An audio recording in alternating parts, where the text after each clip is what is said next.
اتنا ظلم کربلا میں کیوں کیا گیا؟ امام حسین سے دشمنی تھی، لاشیں پامال کیوں کیے گئے؟ مولا حسین دنیا سے چلے گئے، شہید ہو گئے، آپ کا کوئی دشمن ہے آپ مار دیتے ہو، بات ختم، دشمن دنیا سے چلا گیا، پھر اس کی بچیوں کو اسیر کیوں بنایا؟ پھر بہنوں کو بازاروں میں کیوں گھمایا گیا؟ تاکہ یہ لیکچر دیا جائے، پنشمنٹ ہو زمانے کے لیے کہ بازاروں میں گھمایا گیا، سروں کو لے جایا گیا، تاکہ آگے سے کسی کے ذہن میں یہ گمان بھی پیدا نہ ہو کہ ہم بنو امیہ کے خلاف کھڑے ہو سکتے ہیں۔ فکر ابا عبداللہ، عدد کو نہ دیکھ، تعداد کو نہ دیکھ، اپنی قلت کو نہ دیکھ کہ تمہارا عدد 70 ہے یا 100 ہے، مد مقابل 30,000 کا لشکر ہے۔ فکر امام حسین، فرمایا اپنے کم من فئۃ قلیلۃ، اللہ قرآن میں کہتا ہے کبھی کبھی چھوٹا سا طبقہ بڑے سے طبقے پہ کیا ہو جاتا ہے؟ حاوی ہو جاتا ہے۔ کس بنیاد پر؟ اللہ کی ذات کے توکل کی بنیاد پر۔ امام حسین کو بھروسہ تھا تو ذات پروردگار عالم پہ بھروسہ تھا، یہ نہیں دیکھا کہ میری تعداد کم ہے، اللہ پہ بھروسہ کیا، اور خدا نے اس یزید کو تباہ بھی کیا، برباد بھی کیا۔ آج نام حسین باقی ہے، یزید لعنت بن چکا ہے۔ کیوں؟ کیونکہ وہ فکر باطل پر تھا، امام حسین فکر حق پر تھے۔ یہ فکر حسینی ہے کہ کس پہ توکل کیا جائے؟ پروردگار عالم پہ توکل کیا جائے، اور دشمن سزا ایسی دیتا ہے تاکہ یہ پنشمنٹ ہو جائے، آگے کوئی اس چیز کو سوچے نہ۔ میں سمجھ تمار کو درخت سے کیوں باندھا گیا، زبان کیوں کاٹی گئی، بازو کیوں کاٹے گئے؟ تاکہ کوئی فضائل امیر المومنین نہ پڑھے۔ جناب حجر ابن عدی کو زندہ زندہ کیوں جلایا گیا؟ کبھی ان کو جلاتے تھے، کبھی ان کے سر قلم کرتے تھے، کبھی ان کے جسموں کو عبرت بنانے کے لیے جناب زید کا جنازہ سردرے دار حکومت لٹکایا گیا، اور کتنے دنوں تک وہ لٹکتا رہا تاکہ لوگوں کے ذہنوں میں انتقام کا خیال نہ آئے، حکومتوں کے خلاف اور ظالموں کے خلاف قیام کرنے کی فکر پیدا نہ ہو۔ اور یہ فکر علوی ہے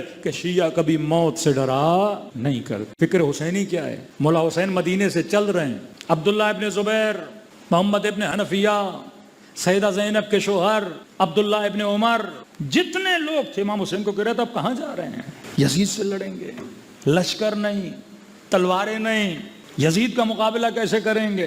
لیکن امام حسین فمن یتوکل علی اللہ فہو حسبہ، اللہ پہ توکل کر کے نکلے گا۔ مجھے پتا ہے میں جس راستے پہ چل رہا ہوں شہادت ہے، لیکن عزت کا راستہ ہے، ظلم کے مقابلے میں کھڑا ہونا۔ کبھی سوچئے کہ مولا حسین کی فکر کیا تھی؟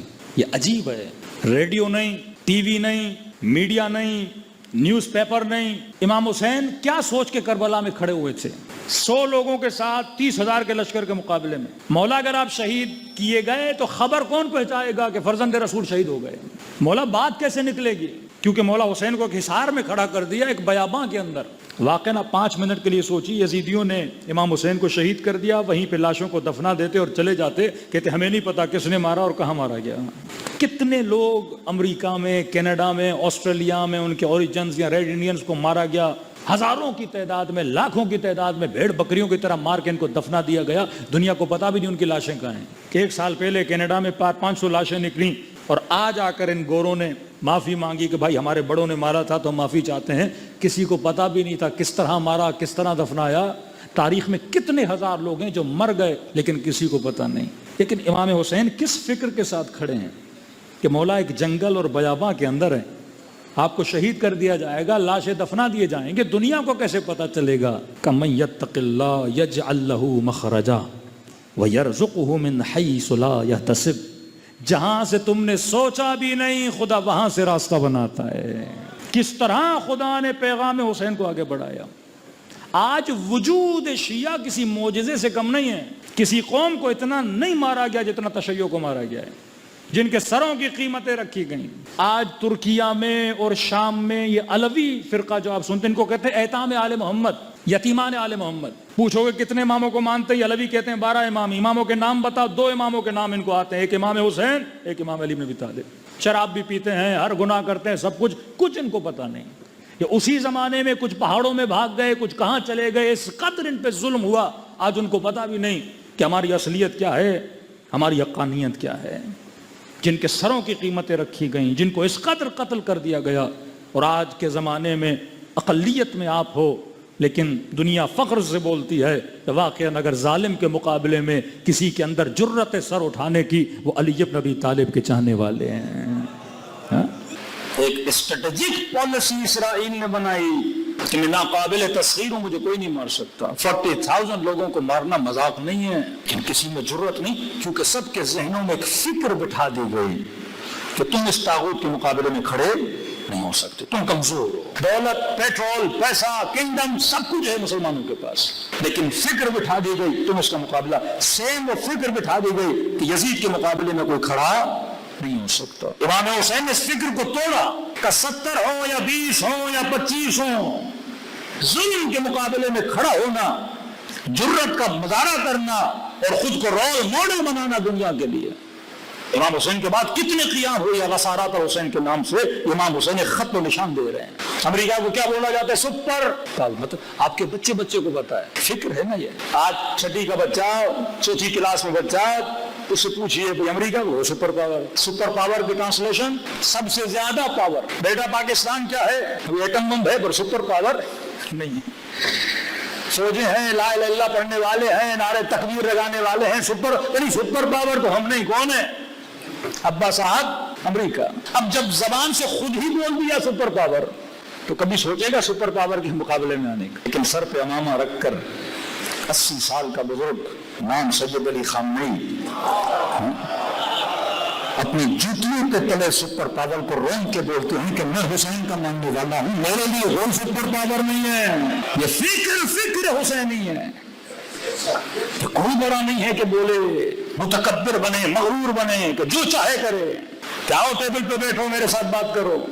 بات کرنے کا طریقہ یہ بھی کرو، یہ بھی کرو، یہ بھی کرو، یہ بھی کرو، پھر ہم تمہارے سینکشن ہٹائیں گے. تو بھائی تم ہوتے کون ہو سینکشن لگانے والے؟ تم ہوتے کون ہو میری نسلوں کو بتانے والے کہ میرا طرز زندگی کیسے ہوگا؟ یہ کبھی آپ دیکھتے ہیں نا کہ پنجاب کی وزیر اعلیٰ صاحبہ خواتین میں موٹر بائکس بانٹتی ہیں. اتنی سخاوت.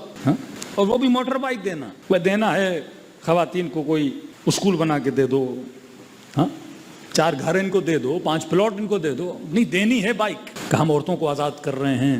بائک کے پیسے کس نے دیے؟ کہ یو ایس ایڈ کے ذریعے سے پیسے آتے ہیں. بجٹ منظور ہوتا ہے. جب ٹرمپ الیکشن جیتا تو ایلن مسک اس کے ساتھ کھڑا تھا. تقریر ذرا سن لیں.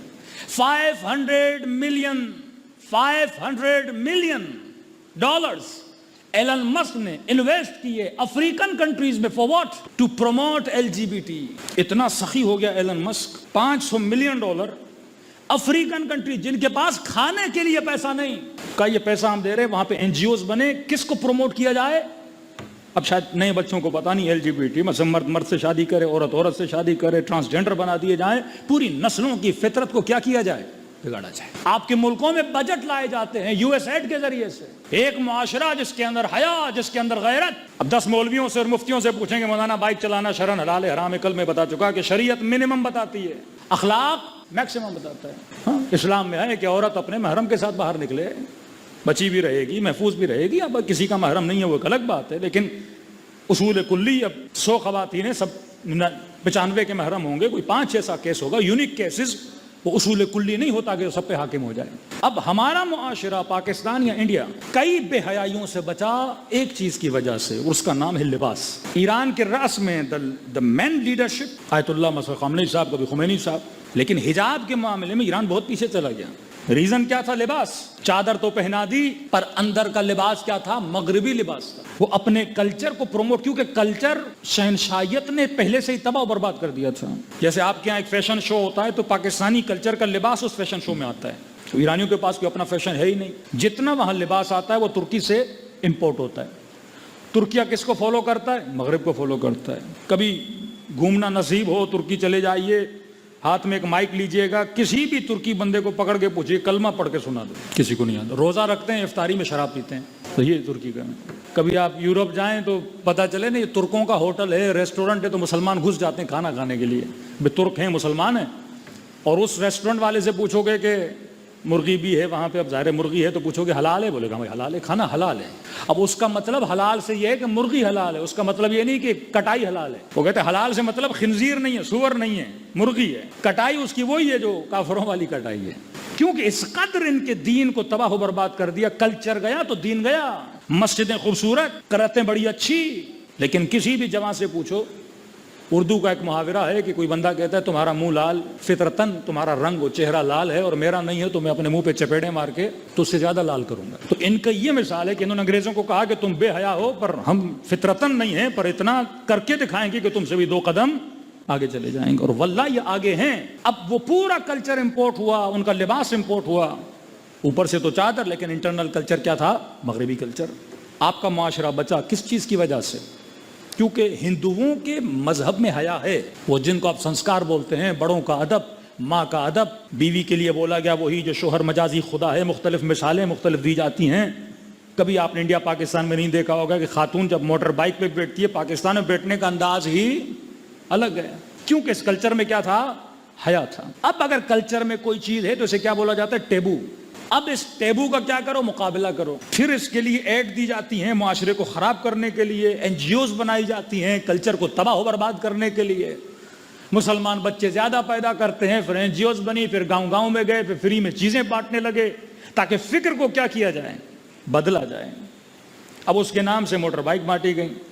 اب انڈیا پھر بھی اچھا ہے, انڈیا میں ایک آتی ہے اسکوٹی, تو خواتین ہی وہ یہ پاکستان والی 70 اور 100 انڈیا میں نہیں چلاتی, ان کے لیے پھر خاص بائک ہے جسے اسکوٹی بولا جاتا ہے, کیونکہ اس پہ بیٹھا بھی تمیز کے ساتھ جاتا ہے. اور انہوں نے جو بائکیں بانٹی وہ بھی بڑی بدتمیزی والی بائکیں بانٹی, کیونکہ جب ان کی اپنی ذات کی وجود میں تربیت نہیں ہے تو ان کے بٹوارے میں بھی تربیت نہیں ہے. اسرائیل نے ایک فکر بنائی کہ میں ناقابل تسخیر ہوں. اس فکر کو توڑا اہل بیت کے چاہنے والوں نے. ایران تو ایک منظم ملک ہے, 40 سال ہو گئے. بھائی یمن کل آزاد ہوا, پاؤں میں پھٹے ہوئے جوتے, سوویت یونین کے زمانے کی کلیشن توفیں. جان کیری امریکہ کا فورن منسٹر کسی عرب ملک کے فورن منسٹر کو بلا کے کہتا ہے تمہیں شرم نہیں آتی؟ ہم نے تجھے $2 ملین کی ٹینکیں دی اور یہ پھٹی ہوئی جوتیاں پہنے ہوئے, سوکھا سا جسم, چھوٹے سے قد, ایک کلیشن توف لے کر آتے ہیں اور تمہارے فوجیوں کو اتار کے ٹینکیں لے کر چلے جاتے ہیں. تو اسے کیا پتا, تم انہیں ٹینکیں تو دے سکتے ہو لیکن ان کے فوجیوں کے اندر شجاعت علوی نہیں بھر سکتے. یمنی جوانوں کے دلوں میں شجاعت علوی, قدرت علوی, حماسہ حسینی ان کے وجود میں ہے, تبھی وہ للکارنے کی ہمت بھی رکھتے ہیں, طاقت بھی رکھتے ہیں. اور ایک چھوٹی سی مثال, تاریخ اسلام کا واقعہ. عمرو بن عبدود, کتنا سخت جملہ رسول خدا نے فرمایا کہ من لہذا الکلب, کون ہے جو اس کتے کا منہ بند کرے؟ للکار رہا ہے, پکار رہا ہے, محمد ہے کوئی بہادر تو میرے مقابلے میں بھیجو. کتنے بہادر بیٹھے ہوئے تھے بھائی, بہادر تھے, اٹھ کیوں نہیں رہے تھے؟ کیونکہ وہی ورڈ جو آج بولا جاتا ہے سپر پاور, ایک دوسرے کے کانوں میں بول رہے تھے یہ بڑا سپر پاور ہے. ایک دن میں ہم نے دیکھا ہے یہ اونٹنی کا بچہ اٹھا لیتا ہے, کسی نے کہا یہ ایک دن میں پورا بکرا کھا لیتا ہے. کہ اس کے مقابلے میں جائیں گے تو مارے جائیں گے. اور اس وقت بھی اس لئی کے مقابلے میں علی بن ابی طالب کھڑے ہوئے. جب مولا علی کیا ہے تو عمرو بن عبدود کو علی پہ ترس آ رہا تھا کہ جوان ہو, میرے مقابلے میں آ رہے ہو, میں تمہارے والد کو جانتا تھا. امام نے فرمایا میرے جسم کو نہ دیکھو, علی کی روحانی طاقت کو دیکھو. یہ نہ دیکھو علی غذا کیا کھاتے ہیں. جب ایک یہودی مدینے میں امیر المؤمنین کو دیکھنے آیا کہ مجھے علی سے ملنا ہے, مولا کا لقب حیدر تھا, کہ حیدر سے ملنا ہے.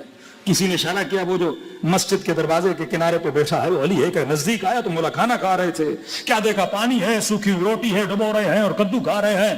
سر سے پاؤں تک امیر المؤمنین کو دیکھا, کہ دیکھ کے نہیں لگتا کہ آپ حیدر ہو, وہی ہو جس نے مرحب کو بچھاڑا, وہی ہو جس نے اندر کو بچھاڑا. امام نے فرمایا میں نے جسم کی طاقت سے نہیں, میں نے روح کی طاقت سے بچھاڑا تھا. ہاں, یہ روح علوی. 88 سال کا بوڑھا سید علی خامنئی کے جسم کو نہ دیکھو, اس کی روحانی طاقت کو دیکھو. وہ روحانی طاقت, وہ شجاعت علوی, وہ قدرت اعصاب ہے. کہ یہ نہ دیکھو, اس نے اپنی قوم کو باور کروایا, اپنی قوم کو منوایا, اپنی قوم کے بچے کو یہ سمجھایا کہ اگر حسین کے ماننے والے ہو تم کسی بھی یزید کے مقابلے میں کھڑے ہو سکتے ہو. اور فرمایا ذلت کی زندگی سے عزت کی موت بہتر ہے.